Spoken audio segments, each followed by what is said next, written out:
the Icon Award tonight. Congratulations. Thank you. What does that mean to you? What does that word mean to you, and to be recognized by your fellow artists? Icon usually means you've been around a long time, and I have been around a long time, but I'm appreciative of the length of my career, and it's all really down to the fans and the radio stations that play my music, and generally my love of music and the willingness to carry on and try and be supportive to newer acts. And just, I've been a fan of music all my life, and I still buy my records and my CDs and my vinyl.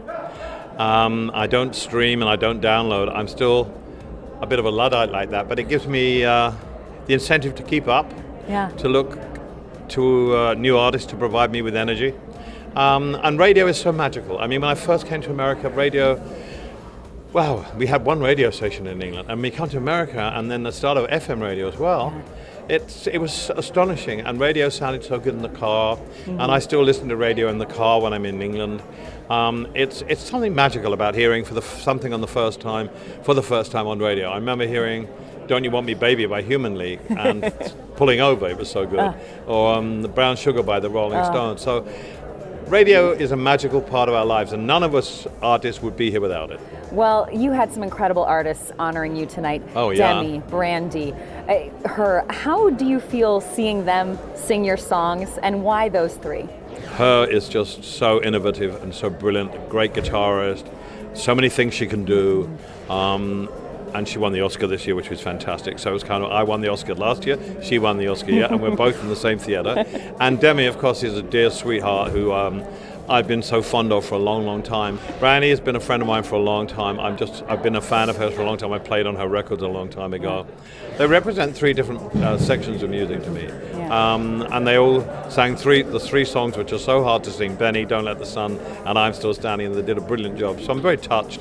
When someone else sings your song, it's always a compliment, no matter whether you like the version or not, or when you get into an elevator and you hear Muzak play your song and think, God, that's amazing, I wrote that. Sometimes you forget, And to see other artists on the show like H.E.R, I'd never met them before, and Megan Thee Stallion, Lil Nas X, what do you think and of LL him? Cool J, who I haven't seen for ages, and Ava Max, and of course Lil Nas X, who is a hero of mine.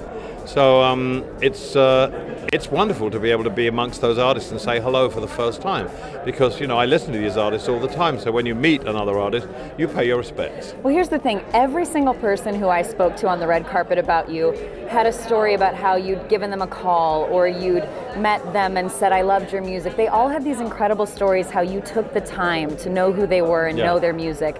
And I'm so impressed by that. And I just wondered, how do you find the time, and why is it so important for you to mentor these other artists? When I first came to Los Angeles in August 1970, I played the Troubadour Club. Neil Diamond volunteered to introduce me.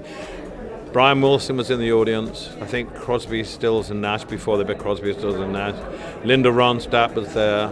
And so many people paid me compliments at the early stages of my career of writing with Bernie.